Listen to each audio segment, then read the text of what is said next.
My husband forced me to find a second job. He said that I don't deserve to rest and that I must work. All right, now let me tell you about the most unexpectedly perfect meeting of my life. Back in 2015, I found myself stuck in a tiny coffee shop in a small South Carolina town. There was a hurricane barreling through the area, not something I'd usually be casual about, but I'd pulled off the highway looking for shelter and coffee and somehow ended up in this place that felt like it had been frozen in time. It was one of those spots with hand-painted signs, old ceiling fans that creaked when they turned, and a dozen mismatched chairs. The wind outside howled like it had a score to settle, and trees were already starting to lean a little too far for comfort. That's where I met Megan. She walked in soaked from the rain, wearing a yellow raincoat that clung to her shoulders and a look that said she was just as over this storm as I was. She gave the kind of smile people give when they're exhausted, but trying to stay polite. I remember she had this way of brushing her damp hair out of her face with the back of her hand, like she didn't even realize she was doing it. We were the only two out-of-towners in there. The rest of the people were locals, chatting like it was any other Tuesday, passing the time with a deck of cards and bad coffee. Megan grabbed the seat across from me at the big table near the window, not because we knew each other, just because it was the only spot left, and she asked, "You from around here?" "Nope," I said, "just trying not to die on I-95. She laughed. It was the first real laugh I'd heard all day. We ended up sitting there for hours. The power flickered every 15 minutes, and eventually went out for good. Someone lit candles, someone else pulled out a guitar, and someone, I kid you not, brought out a box of Uno cards from behind the counter. Megan and I teamed up for cards and quickly became that annoying duo that talked a little too much trash. We were cracking jokes, sharing stories, and trying to ignore the fact that the world outside looked like it might collapse any second. By the time the worst of the storm passed, and it was safe to leave, we had followed each other on every social media app we could think of, exchanged phone numbers, and made plans to keep in touch. At the time, it felt like one of those spontaneous friendships you have during travel that fades after a few weeks. But this one didn't. A few days later, she messaged me. I was back in Charleston by then, and she was back home in Charlotte. We kept talking, nothing intense at first, just a meme here. Hey, remember that storm? There. But then we started FaceTiming, sending each other playlists, and making excuses to visit. Exactly 1 month after that storm, I drove up to Charlotte, and we went on our first real date. Sushi, a walk around a park, and then drinks at some rooftop bar where she laughed so hard at something I said, she snorted. I remember thinking, yeah, this one's different. Fast forward 2 years, and we got married under a canopy of oak trees in the same town where we first met. Small ceremony, maybe 40 people, and yes, it rained that morning. Light drizzle, nothing serious, but it was enough to make everyone laugh about the full circle moment. Megan looked like the kind of woman you imagine when you're a kid trying to picture what love might look like when you're grown. I'll never forget the way she looked at me when we said our vows. Like we both knew we'd survived one kind of storm just to walk through the rest together. Now we've got a daughter, Emma. She's 7, full of energy, and makes more noise than a marching band on espresso. She's always dancing. Literally always. I swear, the girl has a soundtrack playing in her head 24/7. She does these dramatic tumbles over the sofa like she's auditioning for a gymnastics team. And if there's music, even just a jingle from a commercial, she's moving. I don't know where she gets it from. Megan says it's from me. I say it's from her. And Emma says she's just built different. Sometimes I think back to that hurricane, to that rundown coffee shop, and how random everything felt at the time. I could have pulled off the highway at a different exit. She could have chosen a different place to wait out the storm. But we didn't. And somehow, in the middle of all that chaos, we found each other. Funny how life works like that. One evening, Emma came bursting through the door, still wearing her glittery sneakers and a pink hoodie that was half-zipped and falling off one shoulder, the way she always wore it. Her cheeks were flushed and her hair was wild, like she'd been running the whole way home. She dumped her backpack by the stairs, skipped into the kitchen, and announced, not asked, that she wanted to start ballet. Apparently, her friend Madison had just signed up for a class at some local studio, and Emma, in her typical whirlwind fashion, had already decided she was going to be a ballerina too. Megan lit up instantly. I saw it happen in real time, that kind of soft glow she gets when she thinks something will be good for Emma. She knelt down, brushing Emma's hair back behind her ear, asking questions like what the studio was called and when the classes were. Emma couldn't answer any of them. She just spun in a circle and said she wanted to wear the shiny shoes and the pink dress with the twisty part in the middle. Megan laughed, kissed her on the forehead, and told her she'd look into it. She seemed genuinely excited, already picturing our daughter pirouetting around in a tutu. Later that night, after Emma had gone to bed and the dishes were done, Megan brought it up again. We were both standing in the kitchen, half leaning on the counter with mugs of decaf, and she said it casually, like it was a no-brainer. I think we should sign Emma up for ballet, she said. There's a studio 10 minutes from here. I checked, beginner classes on Saturday mornings. It could be good for her energy. I remember how she looked when she said it. Hopeful, like she'd already started imagining herself sitting in one of those parent chairs, watching Emma through a glass window, maybe chatting with the other moms about recitals and costumes. It was such a small, wholesome idea, and I crushed it. Without even looking up from my phone, I let out this huff. Not a full sigh, just enough to be noticeable. Then I said, we can't afford luxury classes right now. Just like that. Dismissive, cold, like she'd just suggested we buy Emma a yacht. The air shifted immediately. Megan didn't say anything for a second, just stared at me like she was trying to figure out if I was serious. I kept scrolling on my phone like a coward, pretending to read an email that wasn't even important. But I could feel the silence, thick and heavy between us. Luxury classes, she finally said, her voice tight, like she was trying hard not to escalate things. It's a beginner ballet class. It's not a trip to Paris. I didn't answer right away. I should have. I should have looked her in the eyes and explained what I meant, or at least been honest about what was really going on. But instead, I shrugged and said something like, it's just not a priority right now. I can't even remember exactly how I worded it, just that it was vague and dismissive and not what she needed to hear. She didn't argue. Megan's not really the yelling type. She just nodded slowly, muttered something about checking the budget herself, and walked upstairs. I stood there in the kitchen alone, suddenly aware of how quiet the house had gotten. No hum of conversation, no little feet dancing around in socks. Just the ticking of the microwave clock and the soft drip from the faucet that I still hadn't fixed. That was the first time in years I saw a real crack in our perfect picture. Not a fight, not even a real disagreement. Just this subtle shift. A moment where we weren't on the same team, where something small got under the surface and lodged itself like a splinter. It wasn't about ballet, not really.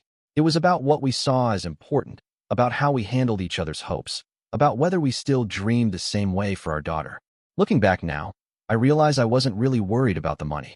I just felt stretched thin, like everything lately had become about what more we could add, more activities, more expectations, more pressure. I felt like I was treading water and Megan was trying to build a sailboat. But instead of saying that, I just shut the whole thing down with a few careless words. And even though we moved on, went through the motions like always, something about that moment stayed with me. A small silence that never fully left. A few weeks after the ballet conversation, we were in the living room on a Sunday afternoon. Emma was upstairs, humming some made-up song, while building castles out of couch cushions, and I was sitting on the edge of the coffee table with my phone in my hand, feeling a knot in my stomach I hadn't been able to shake all morning. Megan was folding laundry, quietly working through a pile of mismatched socks and tiny leggings. It wasn't a tense moment exactly, not yet, just one of those tired, routine Sundays that feel like they're holding their breath. I opened the bank's mobile app and stared at the numbers. I'd already checked them twice that morning, hoping maybe I'd misread something or a deposit had hit early. But no. After the mortgage, the utilities, groceries, gas, insurance, and all the automatic payments I'd almost forgotten we even had, there were barely a few $100s left. I tilted the screen toward her and said, look, this is where we are right now. Megan looked up, her hand still on a pair of Emma's pajama pants, her expression confused. What am I looking at? Our balance, I said. After everything's paid. This is what's left. And you're talking about ballet classes and new shoes and recitals. We don't have space for that right now. She didn't say anything at first, just looked at the phone like she didn't believe it. Then she set the pajamas down and sat back on her heels. We've been fine, she said quietly. We always have enough. We've had enough because I've been juggling the bills down to the last dollar. I snapped. If you want Emma doing all these extra things, you're going to have to bring in more money. The words came out harsher than I meant them to. I knew that the moment I saw the way her face changed. It wasn't anger, not yet, it was disbelief. Like I'd just pulled the rug out from under her without warning. I've been working, she said, her voice measured, like she was trying to stay calm. Part-time, yes. But that was what we agreed on when Emma was born. You didn't want her in daycare full-time. You said it was better if one of us was home more. I remembered those conversations. Late-night talks back when Emma was a baby, both of us running on coffee and 2 hours of sleep, dreaming about the kind of life we wanted to give her. We made the decision together. It hadn't been a sacrifice. At least it hadn't felt like one back then. Well, things change, I muttered. And right now, we can't afford extras. If you want that for her, you're going to have to help cover it. Megan stared at me like she didn't recognize the person sitting across from her. And maybe she didn't. Maybe I didn't either.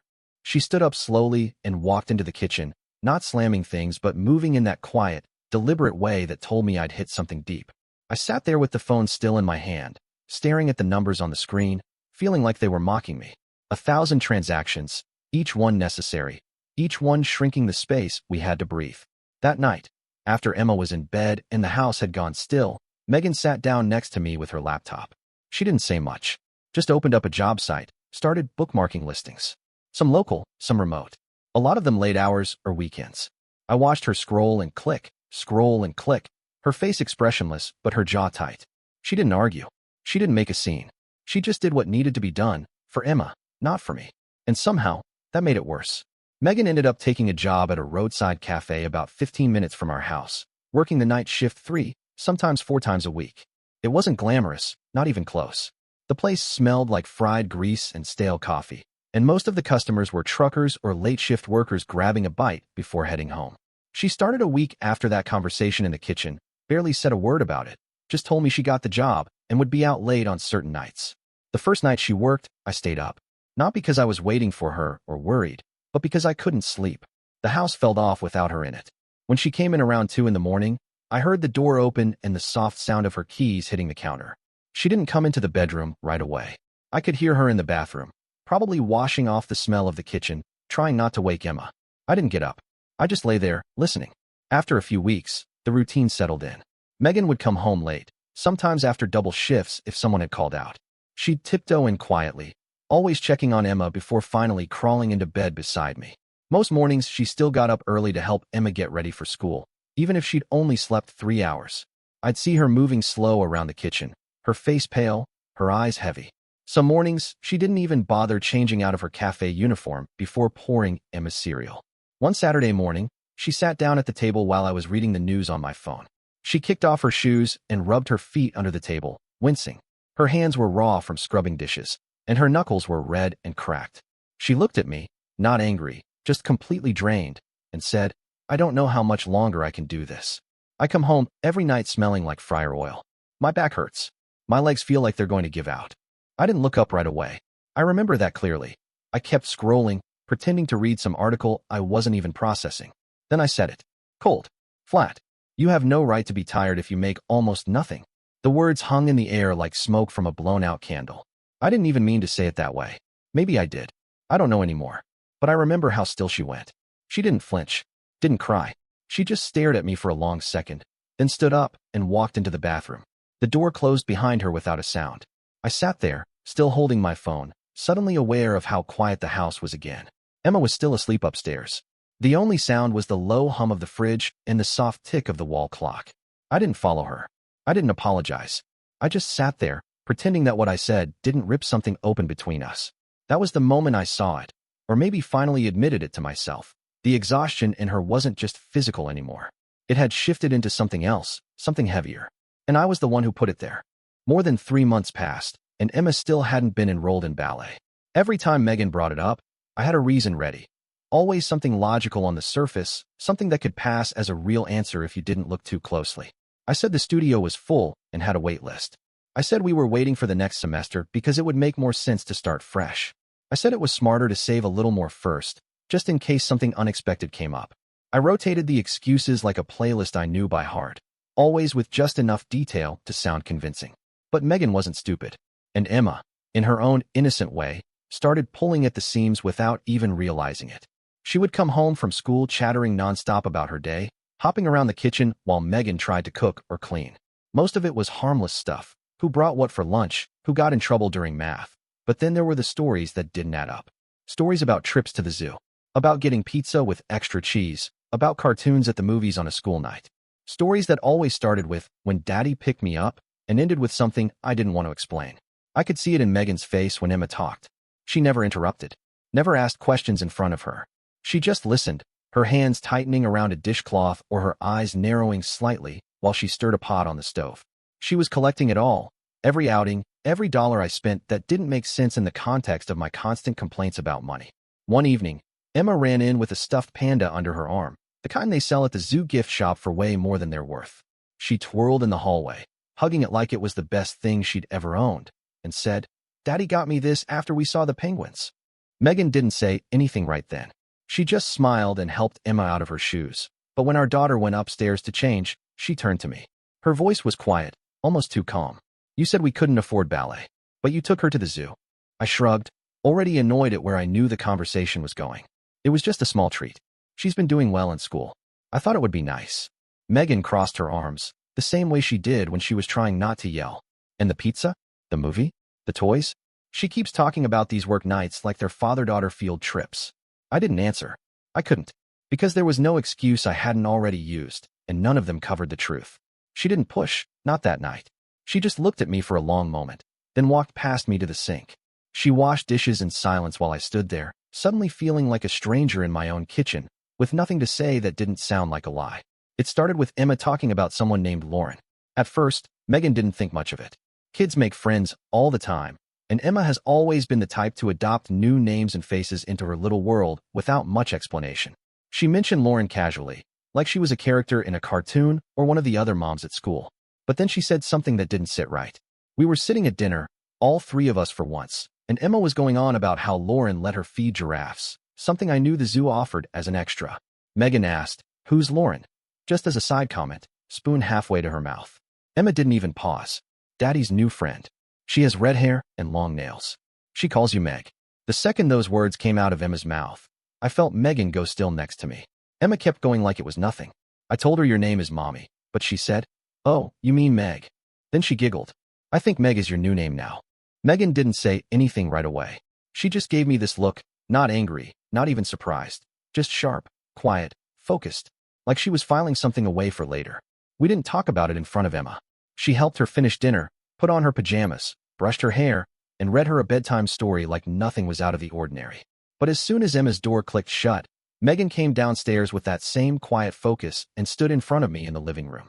"Who is Lauren?" she asked. I kept my face blank, barely looked up from the TV. "What? Don't do that," she said. "Don't act like you didn't hear me. Emma's talking about someone named Lauren. A woman who's been around her enough to know my name. Enough to call me Meg. So I'll ask again, who is she?"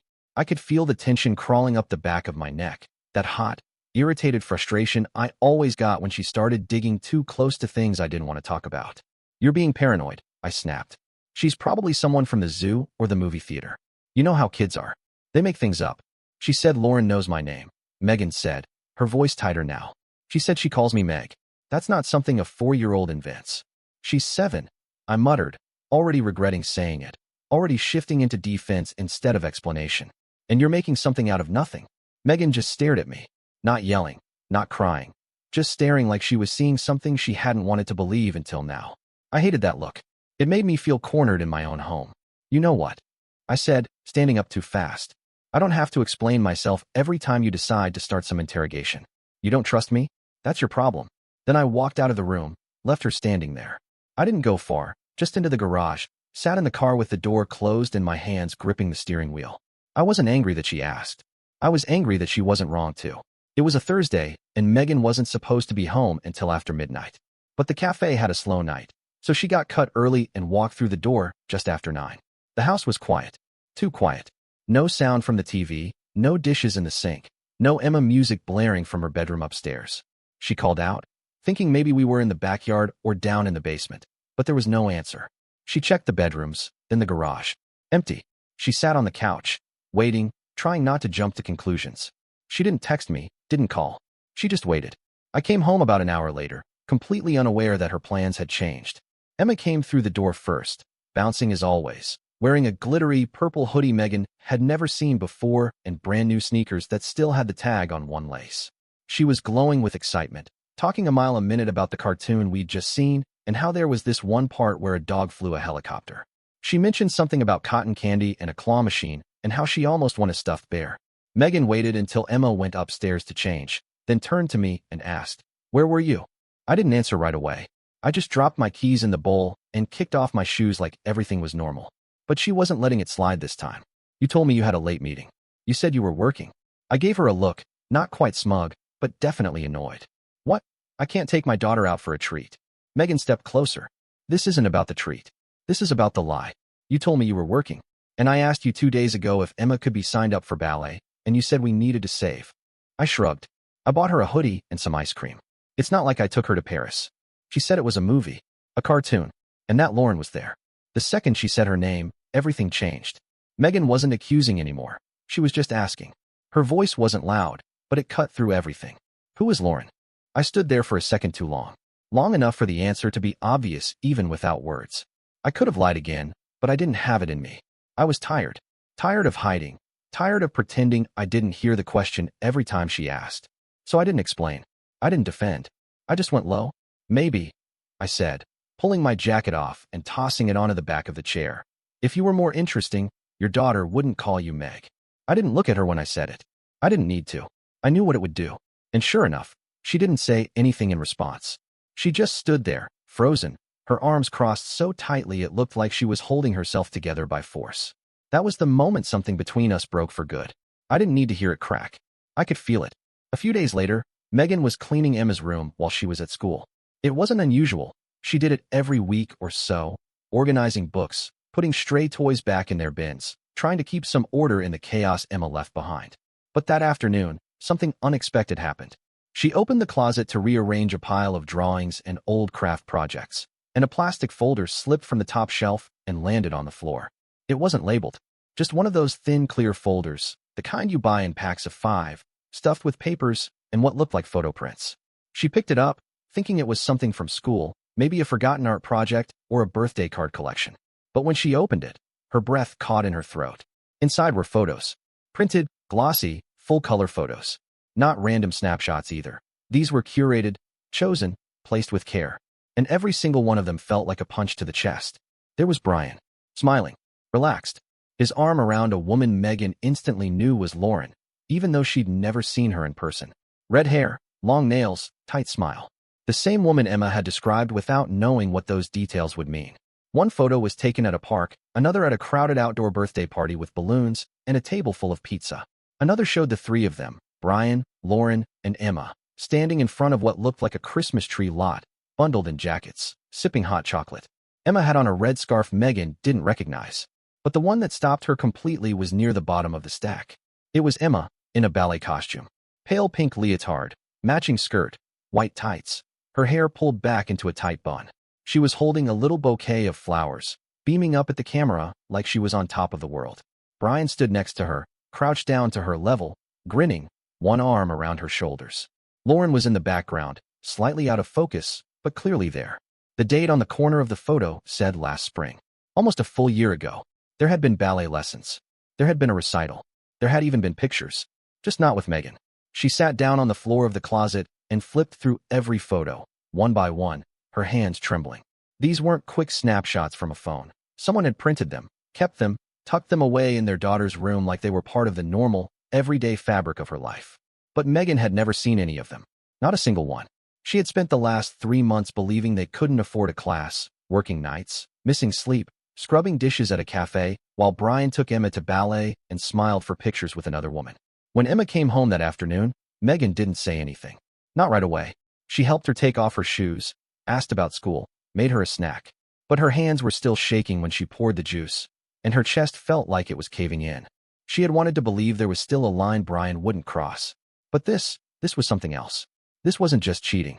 This was rewriting Emma's memories without her. This was replacing Megan one outing at a time, one dance class at a time, until the photos told a story she hadn't even known was being written. After finding the photos, Megan stopped asking questions and started looking for answers. Quietly, methodically. She took a day off from the cafe and went to the bank while Emma was at school. It wasn't dramatic. She didn't storm in or demand to see anyone in charge. She just walked up to the counter with a tight smile and asked to go over the joint account, requesting printed transaction histories for the last 12 months. What she found nearly made her sick. There were regular transfers, monthly, like clockwork, between $400 and $700, all funneled into an account she had never seen before. Not in their names.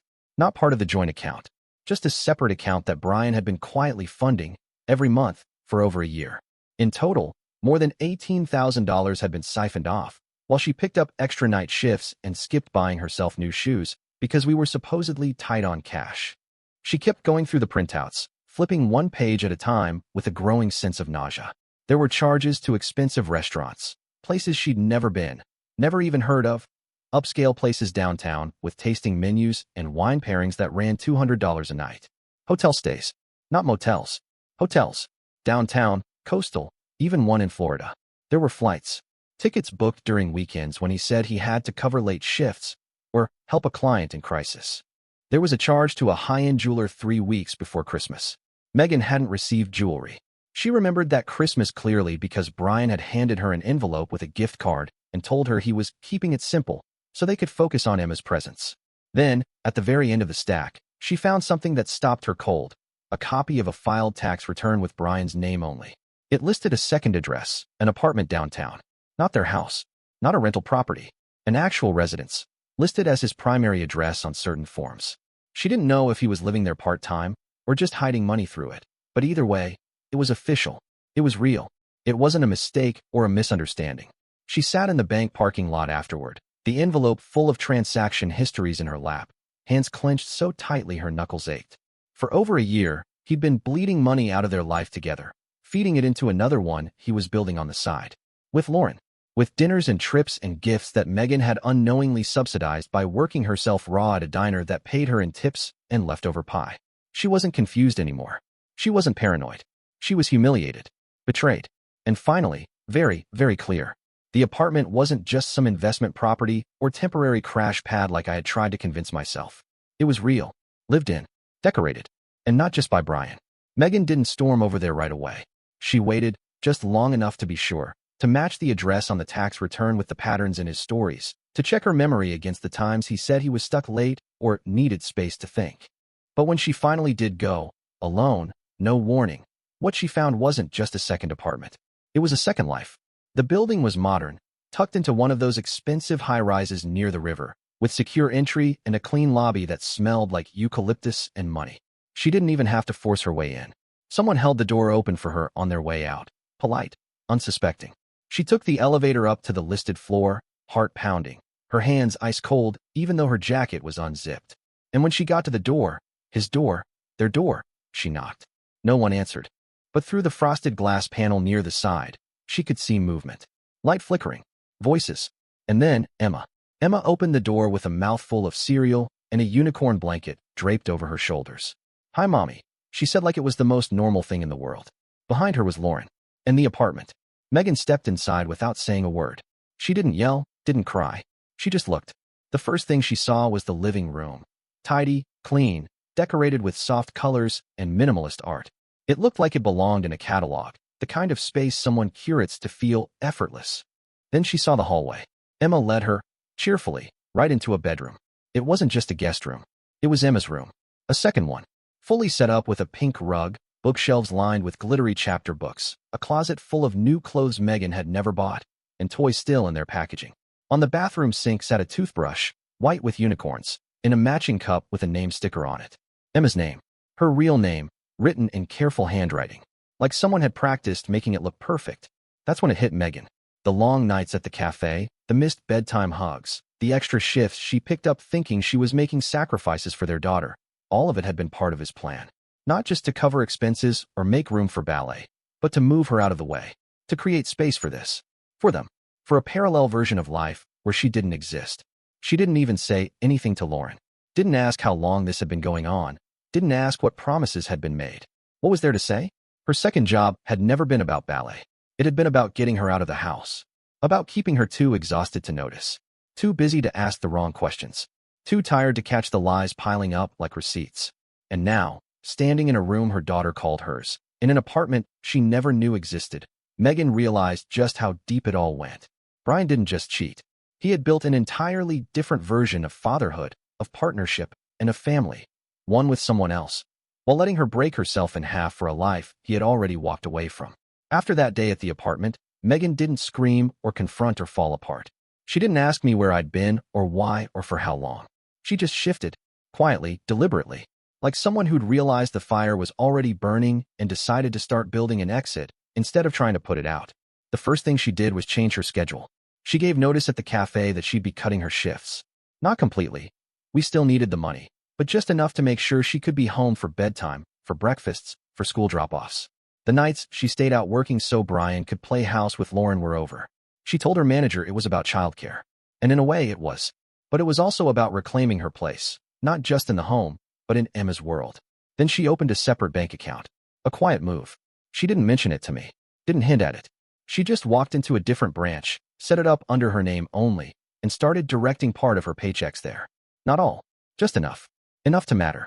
Enough to build something of her own that couldn't be accessed, watched, or drained. She began collecting.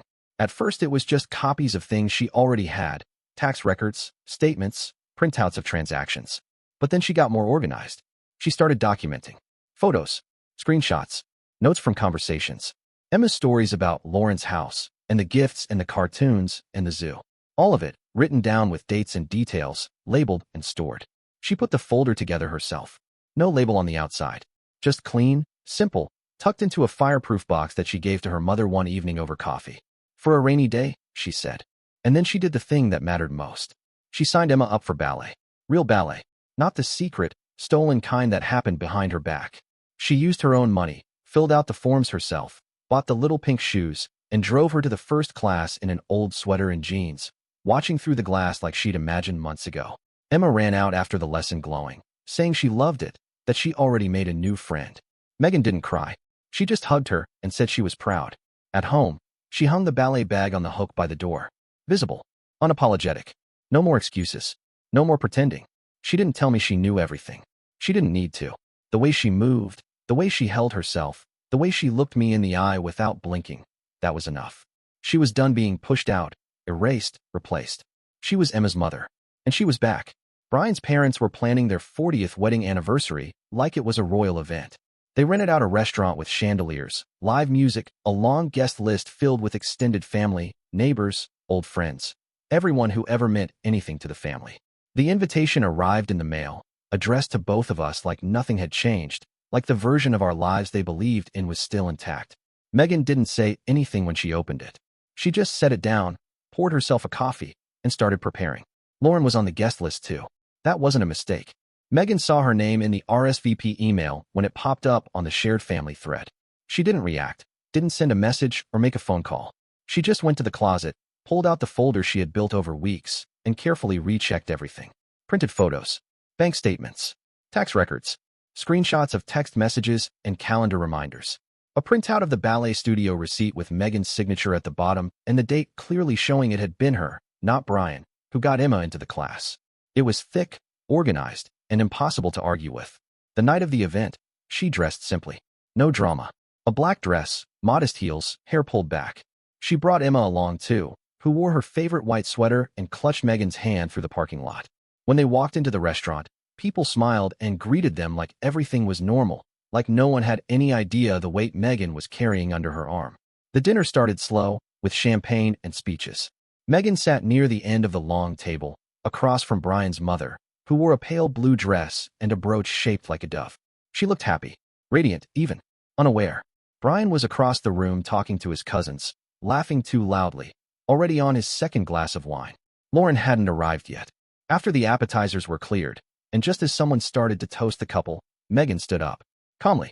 She didn't raise her voice or ask for attention. She just stepped over to Brian's mother and handed her the folder. "I think you should see this," she said. The room quieted almost immediately. Brian's mom looked confused at first, then opened the folder. Her eyes moved slowly over the first page. Then the second. She didn't say anything. She didn't need to. Her hands started to tremble. The first photo she pulled out was of Brian and Lauren at the park, Emma between them. Then came the bank statements, line after line of transfers and hotel bills, jewelry purchases, flight confirmations. Megan didn't say a word. She just stood there while the silence rippled through the room like a wave. Brian noticed the shift before he knew what caused it. He walked over, confused by the stares, the sudden hush. "What's going on?" he asked, trying to sound casual. Then he saw the folder in his mother's hands and froze. "What is that?" he asked, his voice starting to crack. No one answered. He reached for the folder, but his mother pulled it back. "You lied to her?" she asked, her voice tight. "To all of us." Brian tried to stammer something, some kind of denial or excuse, but it came out broken. "It's not what you think. It's complicated." And then Lauren walked in. She was dressed in red, smiling like she didn't know she had walked into a storm. But the second she saw the faces around her, the stunned silence, Brian's mother holding the folder, Megan standing tall and expressionless beside her daughter, she stopped mid-step. That was it. She didn't need to explain. She didn't need to say a word. The truth was standing in the middle of the room, fully dressed, carrying a clutch and a history. The night didn't end with a toast. It ended with chairs scraping the floor, conversations in hushed tones, and Brian's father taking him by the arm and walking him outside without saying anything to anyone else. Megan sat back down beside Emma, helped her finish her glass of juice, and smiled politely at the server who brought over a plate of untouched food. She didn't make a scene. She didn't need to. The truth had already spoken louder than anything she could have said. After that night, Brian didn't come home. He went back to the apartment, the one with the balcony view and the second toothbrush, the one where Emma had a second life without her mother. I didn't have to tell him to go. He just stopped showing up. No goodbyes, no confrontation, just silence, and then the occasional message. Divorce papers were filed within 2 weeks. My lawyer moved fast, precise, and I was ready. I had everything: the financial records, the photos, the timelines. Every lie he told, every dollar he shifted behind my back, every moment he tried to rewrite without me. We filed for primary custody and requested supervised visitation until things could be properly evaluated. It wasn't about revenge. It was about protecting Emma from being used as a prop in someone else's double life. Brian tried to play the redemption card almost immediately. It started with texts, long, rambling paragraphs at 2 in the morning, saying he had made a mistake, that he was confused, that he wanted to fix everything. He sent pictures from old vacations, screenshots of inside jokes, little memories he thought would soften me. When that didn't work, he started leaving flowers on the porch. The same bouquet every time, lilies and roses. Like repetition could take the place of remorse. Then came the notes. Handwritten, left under the mat or tucked into Emma's school bag when he had visitation. Always signed with his full name. Like formality could fix what familiarity had broken. I want my family back. I miss who we were. Tell Emma I love her. But I didn't respond. I didn't engage. I didn't rip up the notes or scream at the flowers. I just let them sit until the wind took them or the sun wilted them. I didn't need a performance. I needed distance, clarity, stability for Emma, and peace for myself. My mother became my shadow during those first few weeks. She helped with pickups and dinners and sat on the couch with me when I couldn't sleep. She didn't ask questions. She just made tea and kept me moving. My lawyer was everything I needed: sharp, steady, unshakable. And then there was Emma. One night, not long after Brian had officially moved out, she climbed into my bed after a nightmare. Her hair was tangled and she was half asleep, clutching that same stuffed bear she'd had since she was 3. I wrapped my arms around her, expecting silence or sleepy mumbling. But then she whispered, "I like it better when it's just us, Mom." And that was it. Not Meg. Not Mommy. Just Mom. No confusion. No shared titles. Just mine. In that moment, I knew I had already won the only battle that mattered. Everything else, the court dates, the paperwork, the public fallout, that was just weather. The storm had passed, and I was still standing. After everything, I quit my day job. It wasn't a dramatic decision, and it definitely wasn't easy. The paycheck was steady, the hours were reliable, but I couldn't do it anymore. Not after what I'd been through. Not after realizing how much of my time, my energy, my actual life had been handed over for the sake of keeping things together while everything was falling apart behind my back. I kept the cafe job for now. The night shifts weren't ideal, but they gave me some flexibility. Still, with just that income, money was tighter. There were days when I had to double-check the grocery list and ask myself what could wait until next week. I had to cancel subscriptions, postpone haircuts, stretch leftovers. But I didn't care, because every single moment I gained with Emma was worth more than every tip I earned pouring coffee at 2 in the morning. We started cooking together in the evenings, not just for convenience, but because she loved it. She stood on a stool by the counter, stirring pancake batter, peeling carrots, pretending to be a chef. She made messes I didn't rush to clean. We danced in the kitchen while things baked, spinning to old songs on my phone, laughing so loud the neighbors probably heard us. I let her crack eggs, even when she got shells in the bowl, because she looked so proud when she said, "I did it myself." In those quiet, ordinary moments, I started to feel something I hadn't felt in years: control. Not over everything. Not over the chaos of bills or the weight of betrayal or the uncertainty of what came next, but over the things that mattered. Over the rhythm of my days. Over how I showed up for my daughter. Over the kind of home I was building now that the lies were gone and the noise had settled. It wasn't perfect. We didn't have much, but we had each other. And for the first time in a long time, that felt like enough. More than enough. I tucked her in every night. I helped her with homework without checking the clock. I showed up at every ballet class and waited in the lobby with a book in my lap and a piece in my chest that had taken a year of unraveling to earn. This was a new life, built from scratch. Slower, smaller, simpler. But it was mine, and I wasn't giving it up for anything. It all came to a head when my lawyer uncovered the truth about the money. For months, I thought I'd seen the worst of it. The affair, the lies, the apartment, the betrayal that spread into every corner of my life. But it turned out Brian had been hiding more than just a second relationship. He had been hiding the source of the money too. The bank transfers, the hotel stays, the jewelry, the Florida trips, even the ballet lessons I was told we couldn't afford. All of it had been funded through off-the-books contracts at his firm. Unreported income, undocumented commissions, hush payments from clients that had never gone through proper channels. When the documents landed on the judge's desk, they didn't just speak, they screamed. It was fraud, financial misconduct, and he had tied our names together the whole time, sinking us both while I worked night shifts to cover the cost of point shoes for a daughter he was already parading through someone else's life. But not anymore. The court didn't just grant me full custody. They froze the accounts tied to the illicit earnings. My lawyer made sure of it. Every dime he'd tried to hide was dragged into the light and stripped from the fantasy life he'd built behind my back. The apartment? Sold. The second car? Repossessed. The promises he made to Lauren? Useless now. And me? I stood there in court, hand resting gently on Emma's shoulder. No makeup, no drama, no more doubt. Just the woman who had been counted out a year ago, exhausted, humiliated, working back-to-back shifts while my family fell apart in secret. Now standing with her head high, her daughter beside her, and nothing left to prove. Because I am no longer the victim. I am the mother who said enough, who didn't scream or beg or break, who stayed and worked and fought, not for revenge, but for something bigger than that. For Emma, for the truth, for the kind of freedom that comes not from walking away, but from standing your ground when everything around you is crumbling. We came out of it with less money, sure, fewer things, but what we have now is real. We wake up in a home where no one hides. We eat dinner without silence hanging between bites. We talk. We laugh. And Emma, my Emma, knows exactly who her mother is. That's the real win.